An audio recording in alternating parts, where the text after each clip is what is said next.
afternoon to all. Thank you for inviting me to present in this very important seminar, Democratizing Democracy. I am actually going to speak on the topic losing autonomy in Indian democracy, in democratic economy, a case of state finance and the GST. Indeed, in a political science seminar, this seems to be very odd. It is actually part and parcel of the political economy. So I am privileged to actually take this opportunity to talk a bit on the political economy aspect. My intention is to actually speak the whole issue of losing autonomy of especially the state's autonomy in two contexts. First one, change in economic structure. We are talking about economic structure being changed, as well as the characteristics of the state has been changed. So this is the two major issue which has been discussing in different format yesterday, today, and maybe tomorrow also. So the changes of the structure of the state as well as its character is actually the crux of the whole discussion, which I am also going to take on. And in that, GST tax is actually, GST means the goods and services tax, especially the indirect tax, is my concern of the current moment. My larger interest is actually the changing dimension of tax itself. So all of us has actually spoke about change in the structure of Indian economy.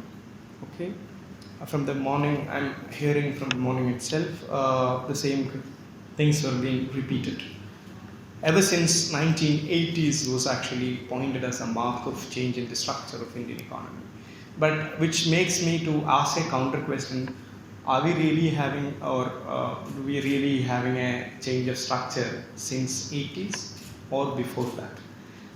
Since independence we do have the change in the structure of Indian economy. So before that also you had actually change in the structure of Indian economy, Indian polity, etc. So all this is actually a very dynamic kind of discussion where the economics actually I would like to be located, because the economy in a theoretical sense, economy, when we speak, we don't largely concerned about the state in the foreign, because economists are actually not so much concerned about the third party in the foreign, and we largely, all our theoretical understanding is largely, of course it is myopic, but still the theoretical understanding is always two-party exchange, that is A and B transact. No third party is actually involved. So this is a kind of theoretical structure we all.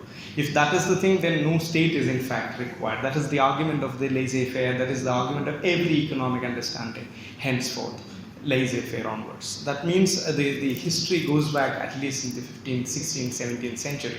So there the importance of the state is actually nowhere you can see. There the state role is actually only guarding all this activity. So just like Hobbesian understanding that individuals are brutish, nasty and selfish, that is where state comes in. So you have a very different plane altogether to bring in the state into picture vis-a-vis the economic human being and their interaction. So this is two completely different. So if the later, that is the economic interaction is there, then you don't need tax, you don't need any sort of administrative apparatus to look for or looking into your own business. But that is not actually the case when we speak about nation state, when we speak about the structure, especially the governmentality, etc. So this is actually the two premise which normally we need to make a distinction. One is a stateless kind, the other one is a state represented under the premise of the state. So if I talk about an Indian economy, then definitely I am trying to say that there is an organized structure, we are basically inside. We no longer talk about a two-party exchange. Therefore, all the economic understanding of the two-party exchange or theoretical premise is meaningless of its very idealistic sense itself. So that is the first point I would like to make. In that context, only the existence of the government is being rationalized, and therefore the role of government also we need to be really talk about. So whether in economic understanding also, whether the importance of the government comes or not is actually also a point which we need to really discuss. That is, I said that there is a feudal structure earlier, there is a caste structure within this state, the changing paradigm of the state. There is also in the 80s, as everybody worries about, that is the neoliberal political economy, that is, there is a shift in the neoliberal order. What is actually the role of state in the neoliberal order? Trying to say that lean government, at the same time, state is basically facilitating all kinds of this oppressive measures of the corporations, capital, etc. So all this has to be understood. Again, GST regime, if you look into, it is very complicated in that sense. So this is the outset which we have to basically really talk about, whether the existence of the state and its autonomy, or whether the existence of the government in a lean form or in a larger, in a wider sense, their role of a proactive kind should be discussed. And the last note of the earlier speaker said the state is actually now act as a, it itself devises the kind of oppression. So you have a lot of different narratives coming up. So in that context, tax makes very, very important. For me, I am actually under tax because the government has to intervene. They have to do a lot of welfare measures. That is why I am ready to give tax. This is my principle. This is the principles of tax. So because the very American War of Independence is itself sloganeered, because without tax, there is no tax without no taxation without representation. So tax in that sense is a meaningful exercise, that my representation, as well as I am actually being taxed because I am being represented. So if there is no representation, then there is no tax. So the very rational logic of the government itself lies in that particular context. So if you have a tax system, then definitely it should be a welfareistic kind of. So otherwise, in the larger extent, it is welfareistic. In the minimalistic sense, at least my interest should be protected. My interest should not be the interest of the capitalist, to be very specific.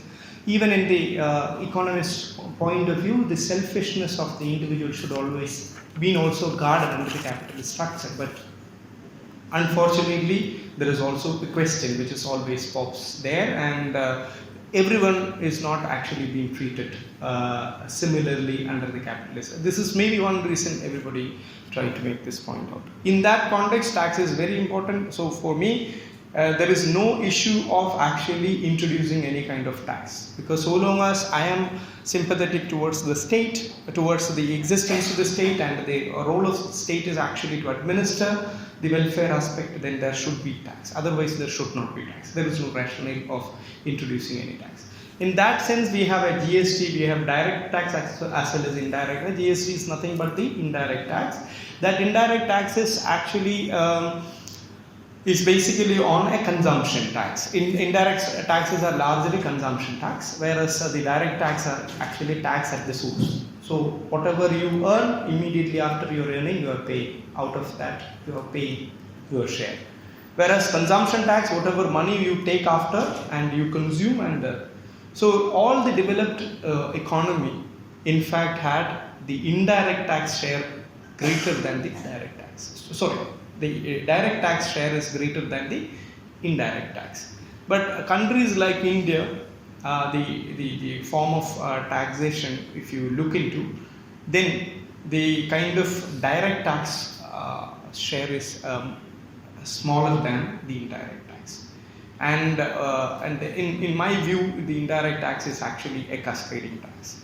It is having equal weight to the poor as well as the rich. So you don't, technically speaking, indirect tax is actually never distinguished between a poor consumer and a rich consumer. So there is a problem. And if you have a categorized or segregated social order of different kind, caste, culture, class, whatever segregation we have, if you do have that, then this kind of tax is actually having a cascading effect. Largely that kind of tax is going to in fact affect the poorer lot of the economy. So this is actually the problem of an indirect tax. So GST as a tax mechanism, if we introduce, it is for all the economists, this is maybe a very good tax because it is a simple tax. So this is what is actually the kind of understanding people may be having. It is a simple tax means you have merged in India, you have almost 23 tax or 30 around. In different states the number is different. But at least a 20 plus tax being merged together and made one tax. So this is what is actually the GST, and people say that okay, now you need not to actually distribute all 23 heads, but you simply distribute that in 2 or 3 heads. That's it. So you have a CGST and an SGST, that is central government gets a share as well as the state government share, which is 50-50. But what is the incident of this tax? In fact, the state government, so my point is that first let me be clear about the importance of the tax.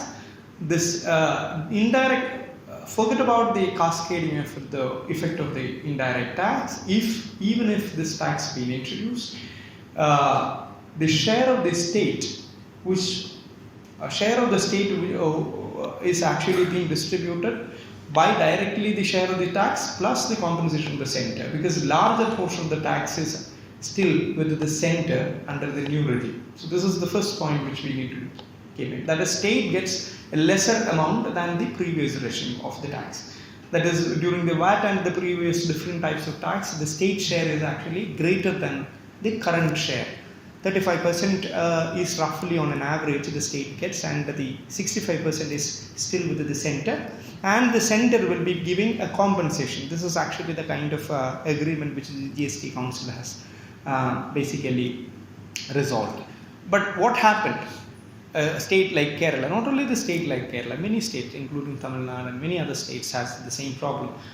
Now the central, the compensation which we get, which was actually laid and agreed upon, is largely because of the discretion of the central government. So which is going to have a very, very bad effect on the revenue mobilization of states are concerned. Now if you come to the Kerala, you have the last 1 month's row, we had lost almost 3,600 crores, that is 33,600 crore rupees as a compensatory grant has been denied without any proper reason. They said that the economy is slowing down, but the government is not accepting that the economy is slowing down. That is the fallacy of the problem. So they are saying that okay, there is a slowdown, but it is not affecting the economy. I don't understand all that logic. I will come to that point later. But immediately, what is the effect which is it had as the following? That is, the state is being denied their respective share in the thing, which is fundamentally a violation, which is again not only losing the autonomy by the legislation, but now because of the discretion of the central government, you are losing. Okay. Now, coming back to the first problem, because of the GST, the state has actually earlier autonomy to decide tax, and they can actually go for different kinds of taxation, and that taxation gives the state autonomy to raise fund as well as spend on their respective interested areas, which was completely negated because of this. So the center-state relation is now become more or less centralized. So centralization means that the common objective is, as the center can largely prevails, because as I said, 65% of the tax is still with the center. So now 2 type of tax only you will get, A, the direct revenue, and the second one is transfer. So now transfer is under peril. So your second option is actually under question, which is non-binding. So the first one is actually a binding one, and the second one is non-binding. Now the center decides that we will not give tax without any reason. So this is completely nonsensical, and this is actually to the core of the fact. This is actually what is happening in India. All right. So the center is now acting as a not autocratic kind of structure. So which is in fact demolish or scuttles the very interest of the state itself. So this is a very, very serious thing. Then the state cannot interfere many of its own development or whatever kind of activity which they are supposed to carry out.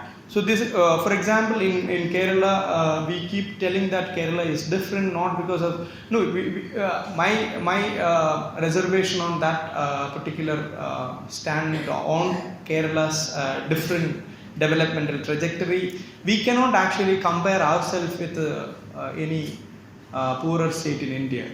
We always say that we are actually in the international. Then you have to actually make a policy and maintain a policy which is equivalent to the international status, which we can't do being part of the federal structure. So that is a fundamental flaw which we forget even in our discussion. So that is absolutely incompatible when we say that we are like America, but we are maybe like America in India, where you have to materialize all kinds of the kind of clutches of the center as well as the state relation of Indian kind.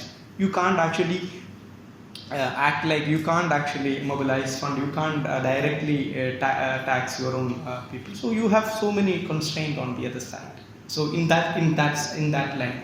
So this is one way we have to realize, and therefore it is meaningless to compare that we are actually like you are not like any developed people, because you yourself have no autonomy of that kind. So that is the first point which I will. But still, we try to achieve certain things which within the very structure of the Indian state. Now the question is how we carry forward our own interest in a very different trajectory. Now you don't have now the autonomy is actually being questioned in the form of an indirect tax, and now we have to find our own income in that ambit where this state is actually struggling to, because you have a lot of developmental plans of your own which now deliberately cut short by the central government because you are being part of the federal structure. So this is a big challenge for a state like Kerala.